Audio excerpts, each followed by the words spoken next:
ఆంధ్రప్రదేశ్ పర్యాటక అభివృద్ధి సంస్థ ఏపీటీడీసీ ఏర్పాటై 50 ఏళ్లు పూర్తయిన సందర్భంగా విజయవాడలోని భవానీ ద్వీపంలో స్వర్ణోత్సవ సంబరాలు ఘనంగా నిర్వహించారు. రాష్ట్ర పర్యాటక సాంస్కృతిక సినిమాటోగ్రఫీ శాఖ మంత్రి కందుల దుర్గేష్ ముఖ్య అతిథిగా పాల్గొన్నారు.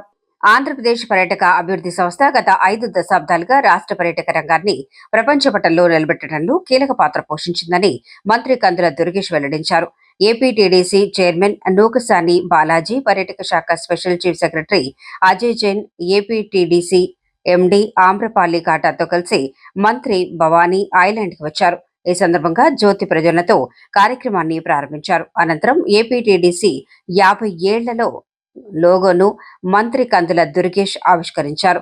ఏపీటీడీసీ ప్రస్థానాన్ని తెలిపేలా రూపొందించిన ఏవీని ఆసక్తిగా తిలకించారు.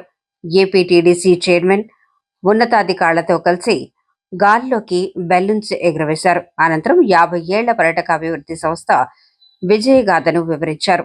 ఆంధ్రప్రదేశ్ రాష్ట్రాన్ని ప్రపంచ పర్యాటక గమ్యస్థానంగా తీర్చిదిద్దడమే కూటమి ప్రభుత్వ లక్ష్యమని స్పష్టం చేశారు. ప్రస్తుతం పర్యాటక రంగాన్ని స్వర్ణయుగం నడుస్తుందన్నారు.